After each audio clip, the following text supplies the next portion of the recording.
la rétrospective de la semaine. Selon l'association des élèves du secondaire de Ouagadougou AEJO, le début de l'année scolaire 2018-2019 a été marqué par une grève des enseignants dans les établissements publics et qui persiste toujours. Une situation qui convainc le coordonnateur de l'AEJO que le spectre d'une année blanche plane sur l'année scolaire, Draman Sankara. Il n'y a pas d'évaluation, il n'y a pas de composition. C'est une année blanche, c'est vers une année blanche on part. Puisqu'il n'y a pas d'évaluation, il n'y a pas de trimestre, c'est les trimestres qui permettent de savoir tel élève va passer en classe supérieure, tel élève sera recalé. Mais s'il n'y a pas ça, vous êtes dans une situation, on prend le cours et l'année prochaine on revient dans la même classe pour reprendre les mêmes cours. Donc on n'a pas besoin que quelqu'un nous dise que l'année est en train d'être blanche. Quand on observe nous-mêmes, on voit que l'année là est sérieusement menacée. C'est pourquoi, pour sauver l'année scolaire, il a invité le gouvernement à satisfaire la plateforme revendicative de leurs enseignants afin de leur permettre de lever leur mot d'ordre. L'application du protocole d'accord va ouvrir une ère nouvelle pour le système éducatif burkinabé. Donc si elle est appliquée, c'est un salut pour nous, c'est un ouf de soulagement pour nous. Parce que si aujourd'hui le gouvernement s'engage à appliquer le protocole d'accord, je ne vois pas de raison qui va pousser les enseignants à dire qu'ils ne vont plus évaluer. En tout état de cause, l'AEJO dit déjà vouloir passer à la vitesse supérieure si rien n'est fait pour pallier la situation. D'ores et déjà pour nous, si le terrain commande des actions plus fortes, nous effectivement parce que au niveau du présidium, au niveau des sections de l'AEJO, on ne peut pas décider autre que ce que les élèves décident. Donc ce que l'Assemblée générale va adopter, c'est ce que nous également nous allons suivre. La structure a également au cours de ce point de presse dénoncé la répression dont fait l'objet certains élèves en lutte dans d'autres localités du pays.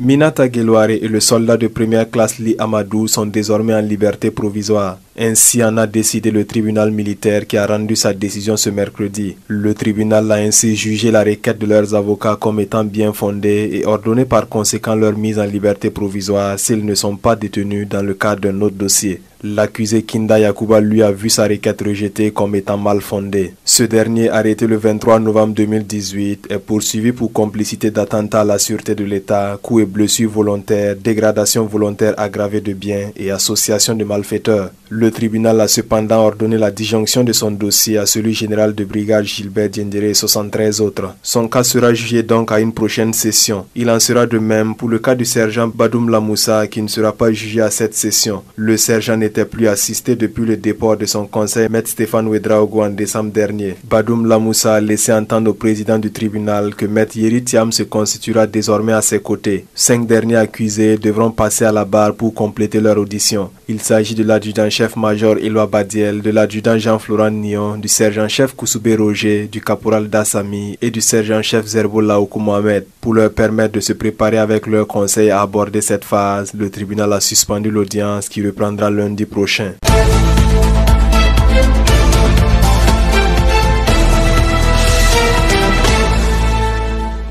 La situation sécuritaire préoccupe le Conseil national des jeunes du Burkina Faso CNJBF. Une situation qui, selon son président Moumouni Diala, plombe le développement économique, social et met à mal le vivre ensemble des populations du Burkina. Sur le drame survenu à Yirgou ayant fait 49 morts officiellement, il s'indigne et condamne ce qui, selon lui, ne se justifie pas au XXIe siècle. Les animateurs de la conférence de presse ont proposé la création de cadres permanents de concertation communaux composés de conseillers, de chefs coutumiers et religieux, des conseils villageois de développement ainsi que des conseils communaux de jeunesse pour parer aux éventuels conflits communautaires.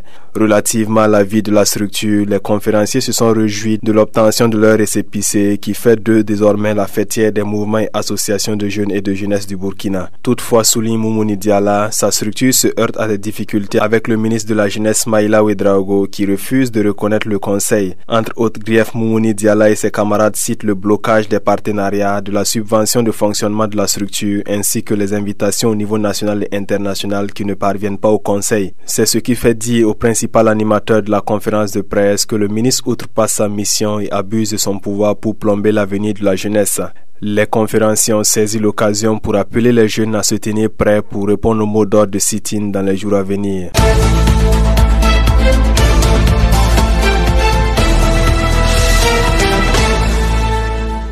Les 22 et 23 janvier prochains, l'Union nationale des associations burkinabè pour la promotion des aveugles et malvoyants commémore les 30 années d'existence de l'école des jeunes aveugles. Selon le président de cette fêtière, un regard rétrospectif de l'histoire de la dite école permet de dire que le bilan est satisfaisant.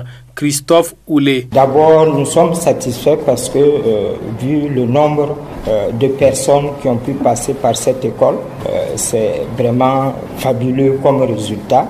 Parce qu'en 1987, il n'y avait même pas de structure spéciale de prise en charge de personnes handicapées. Donc, réussir à tenir ce pari et à la satisfaction de ce côté, d'avoir pu démontrer que l'enfant handicapé visuel peut aller à l'école comme les autres. En dépit de ce constat, des difficultés émaillent toujours le bon fonctionnement de l'école des jeunes aveugles, a-t-il fait remarquer. L'éducation est basée sur la lecture, l'écriture, c'est la base. Mais nous, l'accès à l'écriture est un peu limité parce que si les documents doivent être tous en braille pour qu'on puisse les lire, c'est un peu difficile. C'est pourquoi, dans le but d'atteindre ces nouvelles ambitions, Christophe Oulé et ses camarades ont lancé un appel aux autorités politiques à se pencher sur leur situation. Je voulais profiter aussi faire un appel nos responsables politiques. Vu ce que nous faisons, vu que nous sommes reconnus d'utilité publique,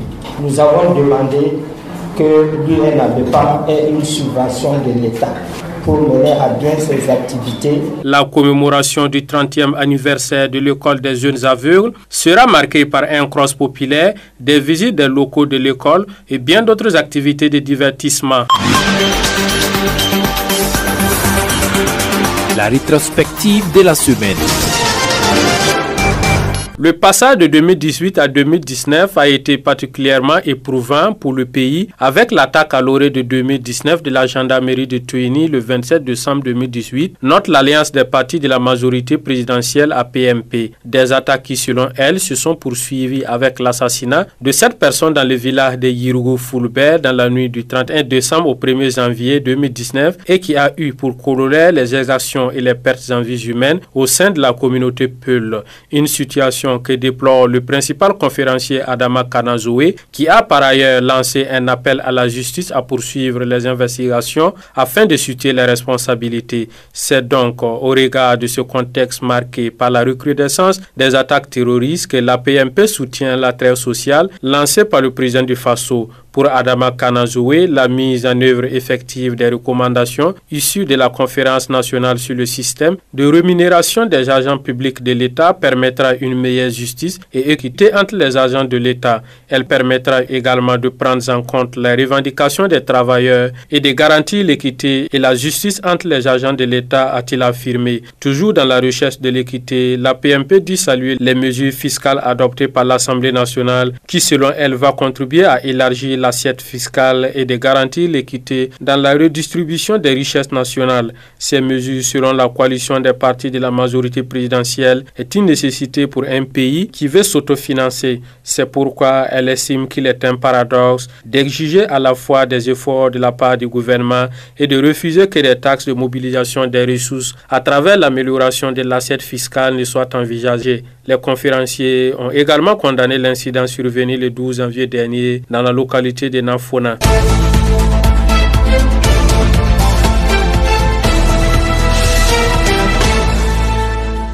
Contribuer à améliorer la qualité des infrastructures routières réalisées par l'État. C'est l'objectif affiché par le Réseau national de lutte anticorruption RENLAC à travers son suivi citoyen des projets routiers de l'État. À l'issue de travaux réalisés en 2018 sur 3 projets routiers, le réseau note un certain nombre de difficultés. Claude Ouetta, secrétaire exécutif. Ce qu'on a constaté, c'est qu'il y a énormément de difficultés en ce qui concerne effectivement les grands projets. Et donc ces difficultés-là, c'est les délais de réalisation, c'est les grands retards, c'est aussi l'information entre les acteurs. Donc il faut que le haut-commissaire, le maire, toutes ces personnes qui sont impliquées puissent avoir donc de l'information. Et ce n'est pas toujours évident et ces informations ne parviennent pas toujours à tout le monde. Du côté du ministère en charge des infrastructures, ce rapport est jugé sévère mais tout de même apprécié positivement. Michel Kafando, conseiller technique au ministère. Ce contenu-là aura une valeur ajoutée dans l'amélioration des choses. En fait, c'est ce qui est important. Sinon, pour certaines récriminations, particulièrement, je note qu'il y a un peu de sévérité, mais tout dépend aussi de l'explication qu'on peut donner. Parce que vous regardez, ce sont des gros chantiers. Et donc, c'est pour cela que je dis, à la faveur de cet atelier, je pense que le RELAC, tout comme les autres acteurs, comprendront certaines choses et puis ils vont être en tout cas notre relais pour aussi donner la vraie information, étant entendu que le but visé, c'est vraiment l'amélioration. Les 3 projets suivis par le RENLAC et ses partenaires sont ceux d'aménagement et de bitumage de l'axe Manga-Zabré dans le centre-sud, de l'axe Kanchari-Diapaga-Tansarga, frontière du Bénin, ainsi que la section urbaine RN4 dans la ville de Ouagadougou.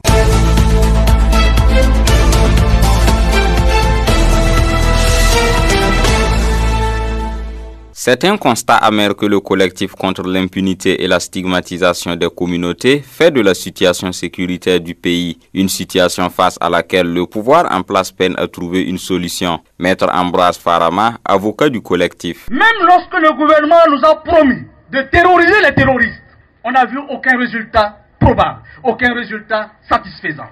Bien au contraire, ce sont des populations qui ont été abandonnées à elles-mêmes. Et des éléments de force de sécurité qui sont constamment décorés à titre posthume, laissant derrière eux des veuves et des orphelins. Le collectif dit avoir dénombré plus de 70 morts et plus de 6 000 déplacés dans le drame de Yirgou et déplore la réaction tardive du gouvernement. Il exige de ce fait vérité et justice pour les victimes. À Yirgou, le massacre de la communauté Peul a duré 3 jours, sans la moindre action de nos forces de défense et de sécurité, ni des autorités administratives et politiques. 3 jours durant, des Burkinabés ont été massacrés par des frères burkinabés. Et pendant ce temps, les autorités burkinabées étaient silencieuses et invisibles. Ils ont ainsi, par leur silence complice, encouragé les Korogos dans leur sale besogne, après celle de Karangaso-Vigué, celle de Réo, celle de Ouagadougou.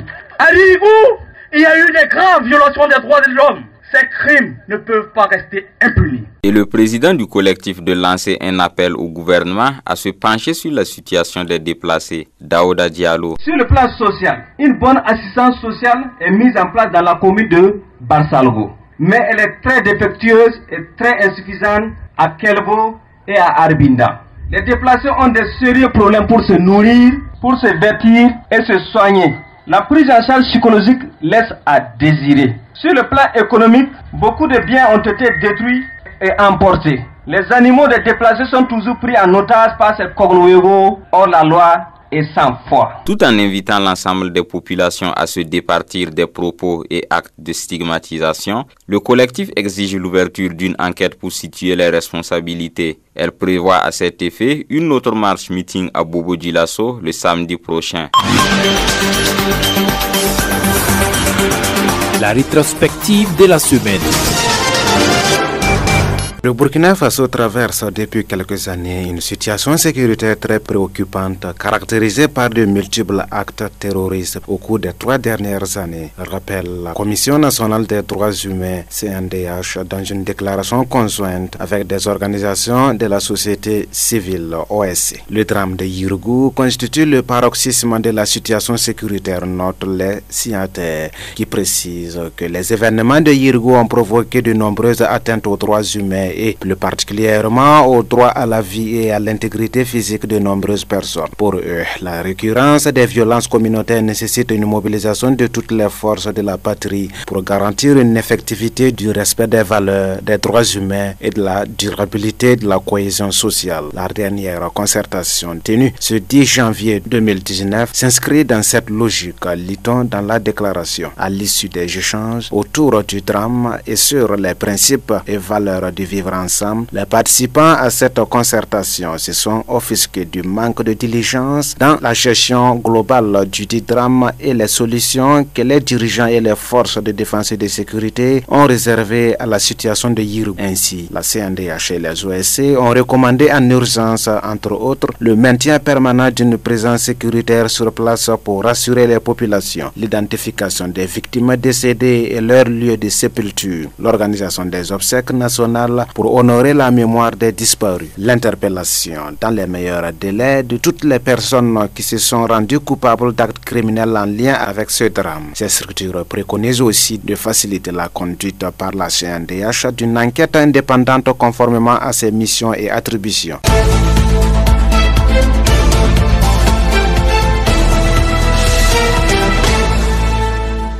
Les militaires radiés suite à la mutinerie de 2011 disent avoir nourri beaucoup d'espoir suite à la transmission pour examen du rapport du Haut Conseil pour la réconciliation et l'unité nationale Ashkroun auprès du gouvernement en novembre 2018. Mais depuis 2 mois, on ne note aucune avancée dans le traitement du dossier selon les radis. C'est pourquoi ils demandent à être clairement situés sur leur sort. Hervé Tapsoba est le porte-parole des militaires radis. Lorsque nous avait croisés, ils avaient donné des propositions pour la sortie que nous n'avons pas refusées. Après plusieurs démarches, ils avaient promis que le 15 novembre, une solution sera déposée et une fumée blanche sera sortie. Et du 15 novembre au 15 décembre, nous avons 1 mois. Aujourd'hui, c'est le 14, demain, ça fera 2 mois que nous ne savons pas ce qui se passe réellement. Lui et ses camarades estiment que le Ashkroun a fait le nécessaire, d'où leur regard est désormais tourné vers le gouvernement. Nous demandons aux autorités de rester dans la bonne disposition qui a caractérisé l'avancement de notre dossier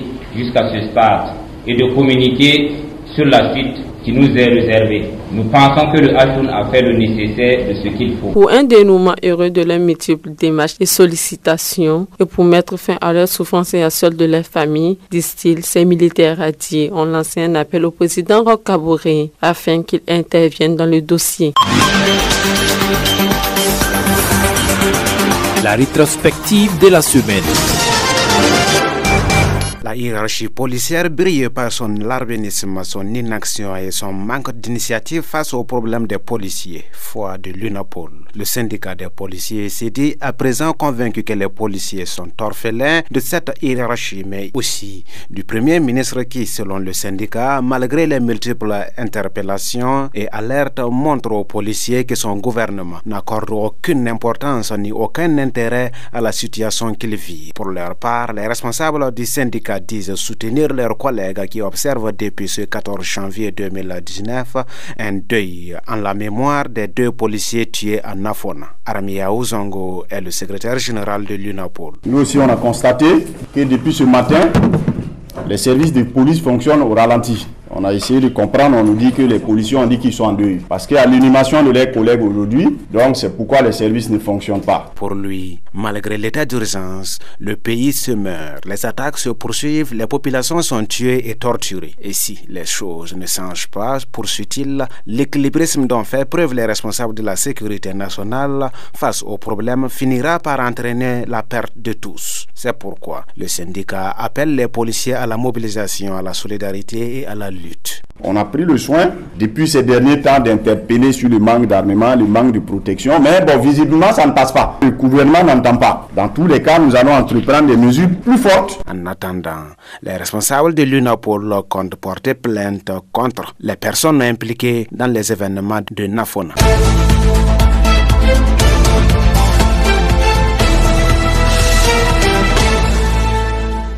Le samedi 12 janvier 2019, la nouvelle s'est propagée telle une traînée de poudre. Une femme et 2 policiers ont trouvé la mort à Nafona. Dans la foulée, un communiqué de la police nationale explique qu'il s'agissait d'une mission d'interpellation qu'une équipe de la police entendait exécuter dans ce village de la commune de Soubakaniédougou, dans la Komoé. Ce suite à des instructions du procureur du Faso près le tribunal de grande instance de Banfora. Selon le communiqué, la population s'est farouchement opposée à l'opération et a pris à partie les sergents de police faisant 2 morts. Une femme de Nafona est aussi morte, probablement victime selon la police d'un incident de tir. 4 jours après, soit le 16 janvier, C'est au tour du procureur du Faso près le tribunal de grande instance de Banfora d'animer une conférence de presse. Des propos du procureur rapportés par Radio Omega, il ressort de ses explications, je cite, les éléments de la police ont été pris à partie par les habitants qui ont exercé sur eux des violences physiques.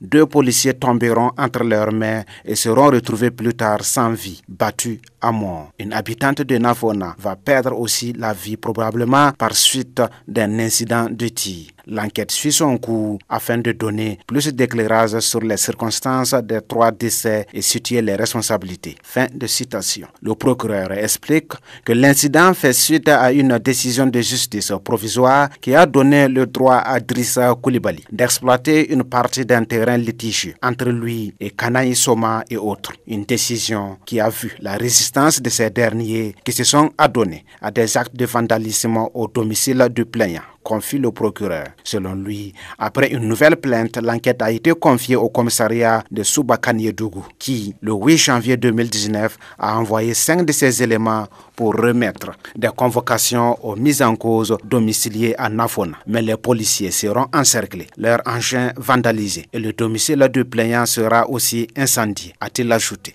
C'est ainsi que les instructions ont été à nouveau données à la police pour identification et interpellation des auteurs et le 12 janvier, une équipe de 12 agents en renfort de celui de Soubakaniédougou ont effectué la mission, explique toujours le procureur. Pour sa part, le ministre de la Sécurité a expliqué à l'issue du Conseil des ministres le 16 janvier dernier que, je cite, dans les tiraillements avec les populations, 2 armes à feu de la police sont tombées et les 2 policiers tenaient à les récupérer. C'est ainsi qu'ils ont été tués par les populations. Fin de citation. À Nafona, les populations, elles aussi, ont leur version des faits. Des sources jointes par Radio Liberté expliquent que 5 policiers étaient effectivement venus le 8 janvier 2019 en compagnie de Drissa Koulibaly pour interpeller certaines personnes qui, selon eux, occupent illégalement un espace cultivable appartenant à ce dernier. Drissa Koulibaly, qui servait d'indic aux policiers pour repérer le domicile de ceux qu'on devait interpeller, a vu sa maison brûlée par des individus en colère et des coups de feu ont été tirés par la police ce jour pour disperser les manifestants, nous confitons. Après ces événements, le commandant de la brigade de gendarmerie de Niankologo,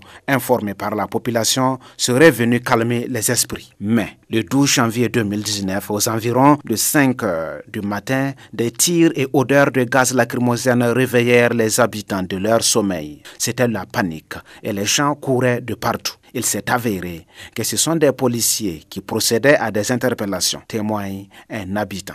C'est dans ce contexte qu'une habitante qui serait enceinte de 3 mois apprendra que son mari a été arrêté par la police et retenu dans leur véhicule. Accouru vers les véhicules où étaient postés les policiers pour vérifier l'information, la dame reçoit une balle dans son ventre et tomba morte sur le champ, nous apprendons. Très vite, la nouvelle de la mort de la dame s'est répandue et c'est ainsi qu'une foule en colère a commencé à pourchasser les policiers. Selon les témoins, un des policiers dans sa course est tombé et un de ses collègues voulait le sauver. Tous 2 sont malheureusement rattrapés par la foule et l'irréparable fut commis.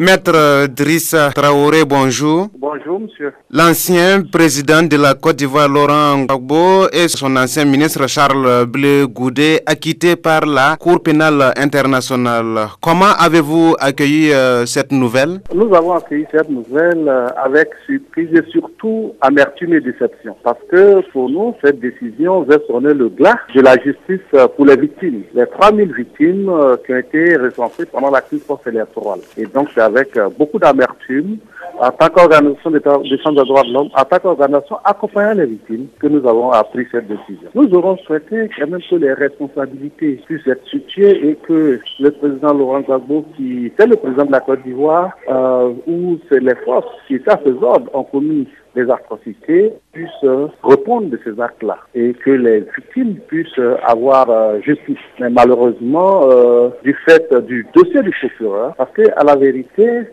cette décision ne veut pas dire que M. Laurent Gbagbo et M. Charles Blé Goudé n'ont pas commis des crimes, mais ça veut tout simplement dire que le bureau du procureur n'a pas su apporter les éléments de preuve nécessaires pour soutenir l'accusation. Justement, sur ce point, le procureur qui n'a pas pu apporter les éléments de preuve, est-ce qu'il faut maintenir les accusés en attendant que ces éléments de preuve arrivent? Non, puisque maintenant il y a la question de la voie de l'appel qui est ouverte au bureau du procureur. Nous espérons en tout cas que le bureau du procureur va jeter cela et nous avons même appris que le bureau du procureur a dit clairement son intention de faire appel de cette décision et nous espérons en tout cas que la chambre d'appel pourrait permettre de revoir cette décision. Et par ailleurs, notre choix en tout cas c'est que les personnes poursuivies au regard du statut de Rome puissent être en tout cas à la disposition de la Cour éventuellement si la procédure doit être reprise. Ne disons pas que nécessairement que les personnes doivent être en détention, mais en tout cas que les personnes puissent être dans des situations où elles pourraient répondre si éventuellement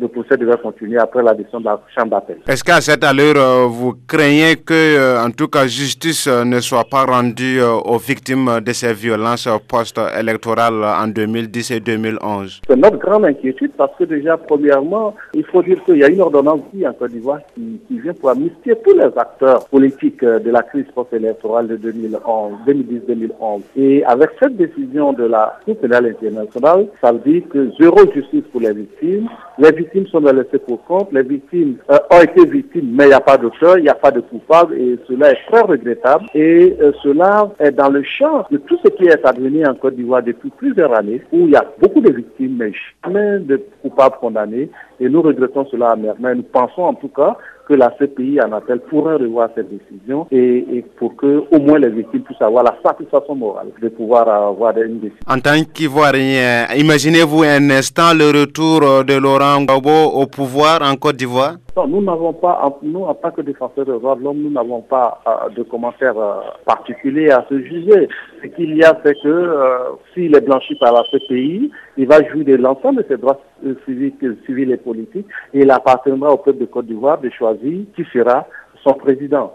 Supposez que Laurent Gbagbo revienne au pouvoir. Pensez-vous que cela puisse peser en défaveur des victimes en termes de justice? Non, déjà même que Laurent Gbagbo ne soit pas au pouvoir, on n'a pas de justice, d'autant plus que le président en exercice, le président Alassane Ouattara a pris une ordonnance d'amnistie pour amnistier. Et donc, que Laurent Gbagbo vienne au pouvoir ou non, les victimes de la crise de 2010-2011 sont aujourd'hui les laissés pour compte, les parents pauvres, de ce qu'on appelle la réconciliation, parce que évidemment, le chef de l'État a pris l'ordonnance en disant qu'il veut réconcilier les Ivoiriens, il veut ressouder la cohésion sociale, mais en même temps, il oublie ou il ne prend pas encore la douleur des victimes qui souffrent, qui n'ont rien fait, qui étaient au mauvais moment, au mauvais endroit ou qui ont été jugés comme étant des adversaires politiques. C'est vrai que vous avez reçu la nouvelle avec amertume, mais on a l'impression qu'il y a un sentiment un peu général qui accueille favorablement cette nouvelle. Qu'est-ce qui peut expliquer cela pour vous? Non, en général, vous savez déjà, il